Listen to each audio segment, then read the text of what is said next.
Omar, what a great day, Omar. Oh, yes, yes. Madi So, was here too. okay. So it was a good thing. So, like you said, kudos to this Nene and the team and the entire country and all those who contributed towards this event in one way or the other. So we have seen the need, like Nene mentioned, there are people who donated as little as big as $10 because no amount is small, which is appreciated, which means that Gambians have seen the need that we need to move to another level. What they are seeing in Kenya, in other countries, because like they always said, there's a price for freedom. Freedom has never been free. So if you want to deal with issues like corruption, you cannot get it on the silver platter, especially when you are dealing with a leadership that does not care about the welfare of the people. Well, in a Gambian context, when you talk about corruption, most people think it's about danga one of them ID card. Instead of you joining the queue, you pay somebody $50 and you do the celebrity queue jumping. Or police muti as a traffic direct. Instead of going to the police station, you bribe him $200. But we have seen that Gambia, our problem is our problem is compounded. We know the issue of the 66 or 67 as official numbers, like 66 kids who were children who died. That issue has not been resolved. People are talking about the issue that has to deal with people with disability. Well, most people don't see that because of corruption, those people, that issue has not been addressed. We have seen high cost of living. This is something because of corruption. That's why all these things are happening. I saw one of the guys with the placards like Muru never said like $12. For many Gambians, it's normal. They can afford it, but it is not normal in a normal country. But we have seen people come from like all walks of life to express their disquiet. So you see, if these people did not come up with this initiative, we wouldn't know. We, of course, we know, but we wouldn't know all these things are happening in the Gambia. So, and this is where the government should understand that this, in the first place, I think what they should even do, they should knock down this bad law from our books because these people have demonstrated they are not violent people. They have what they want. If you give them that, we wouldn't be in the situation we are in today. People came, they protested peacefully, and when they went home, like Nene mentioned about the PIU, and they said they don't want them to be there, and they were not there because we know how they think. So this is a lesson for Barrow too, because, like I said, he has a hurdle of issues relating to credibility. He doesn't have any vision when it comes to fighting corruption, because all these problems we are seeing today is as a result of corruption. The reason why electricity is going off at the hospital whilst they are doing surgery, because somebody is not doing his job. The reason why some of these public hospitals are not having a proper functioning running water and electricity is because of somebody's not doing it. You go to some of these hospitals, toilets are book correct amov. You build roads in a year time, you see potholes. So I think this is supposed to be an ongoing thing. They did one. This is the second one. Public are getting aware because an informed society, if you don't address what they want, they will get rid of you, which they will do at the end of the day when they go to the polls. And these people have set up the standard for the country. Being it Adama Barrow, when Adama left, when he leaves anytime, when he's voted out of office, whoever comes, you'll know that these people are not playing because this is an informed society. It doesn't mean we don't know what is happening because our neighbors have been doing this for the past 50 years. It's just that we are deprived of it. Barrow, who's supposed to change all these things, he did not do it until people took the law into their own hands. You apply, nga deny guy, and they decided to go ahead. You arrested them, more people came. So you don't have any choice. So lola li parce que dégg naa ne Barrow mu ne moom daf lay déglu WhatsApp audio bi suba. Natara mum modi menga lon ko akela moy. This is supposed to be a lesson because what is happening in the Gambia, it doesn't happen in any normal country. These people did not just wake up out of the blue and said, no, let's protest. No, because there are things that we have been complaining about over the past 4 or 5 years, but nobody addressed them. And then it made mention of something. Sometimes you stumble on some people, you think they're living in another country or the hardship we are all going through, they're not part of it. And you even having a better living condition than those people.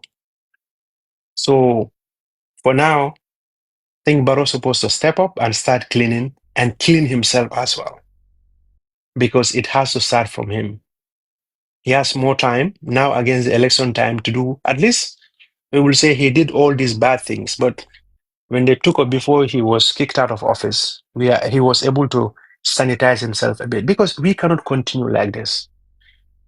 People flying while others cannot even have some of these clinics cannot even have a generator. The podiums you're paying can provide certain quality for those people. But in a country where philanthropists are the ones doing most of the job that government's supposed to do, I don't think that is proper. And if he doesn't want to listen, I think this is something that will continue until he listens. Senegal has been a stable democracy from independence.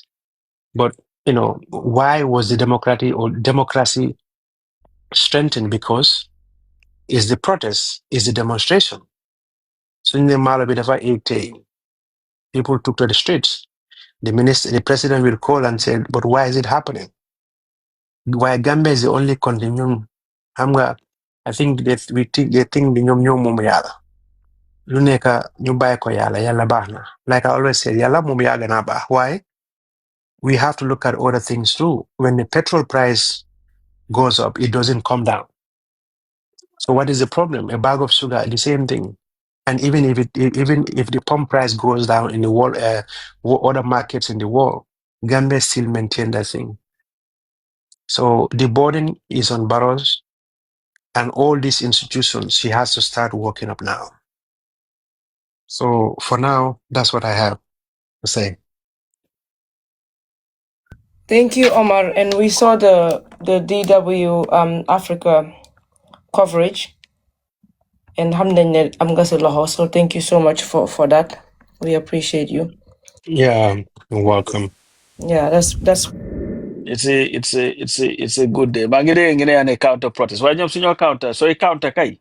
And are they your protest in support of corruption or what? Because this was an anti-corruption protest. So go counter. Are you countering corruption, anti-corruption or what? What would be the essence of it? li ñoo counter mooy li nga wax ni counter lifinga nakaltalati pro li nakaltalati infrastructure pro corruption Because it doesn't make sense. I think it's not a protest then. Lee should be, to me, Sumarekot government, I would see it as a win-win for even the whole country. Yes, the government is indicted for not doing enough for corruption. Why it can even take solace, well, we were able to work with these people, Walingam ne moy sen bebet, in the most peaceful way, policy make have a guideline to them, and you can use it, in fact, to tout your democratic credentials. Why not? The country is Siborukat. Kuneka is trying to prove to Barrow Nenyom they are loyal to him, but they are not helping him. Because Barrow say, I don't think that anybody warna nyo simom nan ko ay danyo counter sa munela. Why? Munela demal. Because what are you countering? What? Everybody knows there is corruption in that country. Lolota Yensen government create an anti-corruption commission. Lolota said government would fight corruption. Later Barrow ko elected. Mo am meeting ba a guy ne biyon mom daba tangani nakala ko tangani jahatulaw xawmalan pour fight corruption. Wow. So meaning the mom sibopam acknowledge that we have a corruption issue. Dosi bole bu gala biñ def ni commission ni gala bil fen bi. Wow. So yo yangi def fu nek ni. Wow. Yangi def lolu yo gala def nañ nga ñew acknowledge ne there is an issue. with nuñ handle pagasu jamme sacha. So how do we deal with that? Yo, so nga dem issue a statement.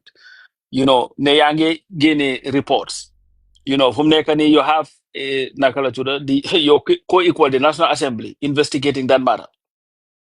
You go and tell people that you're young fight corruption, motanga prosecute banja and all these things. So if you are saying all that, how do you turn around and you're young a counter protest against Ninga Hamle? They believe enough is not being done to fight corruption, and corruption has never been fought in that country. You remember, Bu Sanamane takes binde that article and went after Nyom Sehu Sabali, Nyom Laming Nafasaho, cooperative union, and all these things exposed for corruption. They went to a trial.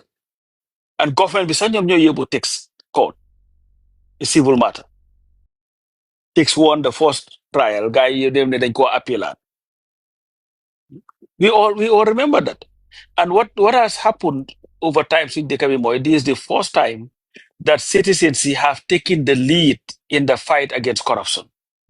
Because all along citizens have become you spectator like in this process. We just allow the government to do what it does, and then maybe journalists would be the here and there. But there have never been an instance where Gambians would get up and say, you know what, we are getting up. We are not affiliated with any political party. Why we are getting up to fight this issue? So it's a turning point in our country where you have the citizens now taking the lead to force the government to act on corruption, because that has never happened. So anybody go and fight, any good go and fight. What you'll do is, you know what? Let's give this let's tackle Nini for what they have done and find a way of nakalanyo ligay job. But again, a lot of other things that they do. Soko by would they are doing it for the Gambia. No, they are not. Let's look at even this constitution, Bugay in the world. It was not because of Chowlin Nini the Chode, but because of their donors. Yep. The EU and all Yeah. this, we are pushing Yeah. them to say, no, we need to have this constitution. So they just, it was nothing but compliance, Pulnyong. Or let's just do Formality. it Just right show for up. compliance. That's it. It was Dégg not nga so. done because of Gambians or Gambians in it, Or they wanted but a just new so that, one. hi. So that's what they do. They don't respect the masses. And we have to continue to demand that respect. The Kabo Amud activism that you are not a democracy because you will die. That country will die. When you look at the national debt being in Gambia, imagine a coach, like right now, it's about $1.8 billion, so almost $2 billion. Now, but then the $1 billion, $1 billion Barrow daf ko moko si under Barrow la. Yep. I mean, that's just crazy. $1 billion coach, halis bo bari na de. The whole body. And Nini Gisuin Chidara. Wow, $1 You'll, billion. yeah. Lulu, can you imagine what Man what buga that joy can sa. do? What that can do for a country as small as the Gambia? Wallahi. 1 billion. 2.5 million people. Loolu soo ko share suñ ko share on sax ku nekk ñaata la moo am. I mean, that's So just what? Yeah, insane. so only $1 billion. Wow. That's it's almost 2 billion. So you're talking about almost $140 billion. So moom 1 billion bi la yokka. So to almost 2 la léegi. Waaye moom moo yokka 1 billion bi. 1 billion bi yëpp under Barrow la 2016 ba tey. So yeah, you see this, yep, Jamaica for India. Jaame You ak know. kii nii ak Jawara soo ko Because divide. Jawara at some point I'm on in loan forgiveness. Because I'm not Lubari guy forgive one. And then they Okay. continue taking the loans. But they're not taking the loans and putting it into productive sectors of the economy. They're doing it to bankrupt the nation. And this is the problem. Binga Hamdani started with the Jawara region. Because if people read on the ERP, the Economic Recovery Program, Binga Hamdani what happened in the 80s. Because of Gambia was so indebted, Binga Hamdani, they could not pay back the loans. So later, the IMF and the World Bank came to the Gambia and said, you know what, you have to have this economic recovery program. And for that to happen, all these parastatals, Singamni Momla government, we amon need to be sold. Sold, yeah, that's what GPMB I New was Jai. actually saying because Lola ma doctor dama ko call on benn time ñu waxtaan. So he explained those things because of am yu ma gisoon on IMF, so understand ma kon ma call ko pour ma explain Dr. ma. And Banda. that's Dr. Mane Mena. So Oh, yeah. loolu la ma wax mu ne ma fi mu nekk nii the next step for Gambia fi mu toll suñ moytuwutee dafaa dem si recovery programme and that's what it means suñ assets yëpp la ñoom ñooy su ñëw ñoom seen boppa ñooy ñëw ñu ne foog ñu jaay ko. And that's what happened. Because ay GPMB used to be the biggest employer in that country. It dañ daan jagar diwlin, diwi gerte. Dañ ko fa daan jagare. Gambia Produce Marketing Board. Marketing board. Noonu la woon. dañ daan jagar foofu saabu. Gis nga saabu sax dañ ko fa daan jagar. And then history baa ngee ñëw Thursday. gis nga ñoom fii naka la tudd. history bi ëllëg la teddu. history bi ëllëg la de waa ëllëg la war a nekk waa. Gis nga ñoom Kawur. Kawur ak yooyu noonu yëpp soo déggee ñu ne Kawur time was naka buzzing and all, it was all because of GPMB, because ñu ngi amoon GPMB depots, ñu ko amoon Basse, ñu ko amoon all the strategic places. Dépôt. Waaw so lañ laan ooyee dépôt bi because of it was a dépôt boo xam ne fa lañ laan definee gerte yeeg yu noonu. mu ne dépôt. waaw so yaa ngi amoon loolu dépôt bi ma nekkee xale dépôt. waaw xam nga dépôt am na naka la tudda amoon na dépôt fu police yi nekkoon. waaye amoon na tam comme GPMB seen lifi dañ laan ooyee dépôt ak yooyu noonu tout waaye yaa ngi amoon PWD moom la fay daan dépôt ñu daan ooyee dépôt dépôt so yaa ngi gis yaa ngi amoon PWD Public Works Department then mairie di ko daan ooyee PUD and then waaw so da ngay gis ne moom it was also an institution boo xam ne gis nga all government naka la tudda maintenance yëpp boo ko laan handle cars, roads, and everything. Mola def loolu noonu. Yaa ngi amoon NTC, National Trading Corporation. Yaa ngi amoon all these things, GCDB, Gambia Commercial and Development Bank. You have all these things. You have been for one. They were employing people. Of course, some were mismanaged and all that. While they were bringing a lot of resources to the country. But Buga knew, you know what? We need our money back. They sold everything. And GCDB, ñile ko jëndoon Meridian Bank. COPS, there was also cooperatives. Boobu tam guy wow, boobu tam had to go. GPMB was sold to benn company in benn British company or some tubaab ñoo ko jëndoon. Jammeh ñëw and his stupidness nangu ko bàyyi for si ñoom ñooñu dem suñu in England. I think they won the case for £100 million or whatever. It was a lot of money. That more than ñoom luñ ko jëndee sax si boppam. Credit bi, I'm sure. Yeah. So you have all these things nga xam ne moo lay happen because you take loans and loans si comme ñun duñ ko laan waxee rek time boobu noonu si campagne yi ba dafa mel ni nga dem si banque bi rek ñu jox la $1 million time boobu noonu.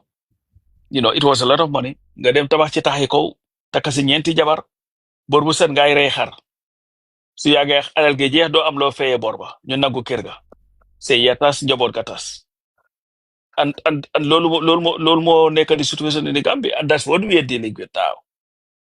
And loolu tax gars yi nekk seen asset recycling yi and all these things, that's just to be able to stay afloat. Why I don't think it helps us as a nation. Even look at fii naka Ports Authority.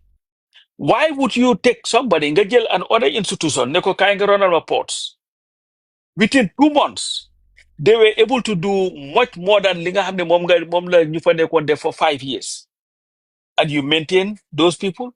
Any serious government first would have launched an investigation as to how that was possible. Why is it that the yoking for am mukolon run munukona run that effectively, and that person should have been fired. But you still leave those people running this the said salaries, where these people and these talkies, they didn't come with anything. Nini regular guy they didn't bring any machines, they bring anything. They just came and said, you know what? You gotta do your job, you gotta do it right. And we're seeing the dividends. So for the fund they didn't manage it right, you still didn't reward come like Jawara the fund say who Sabali. After all the trial, you reward him and made him the most powerful vice president in the history of that country. But anyway, it's just crazy.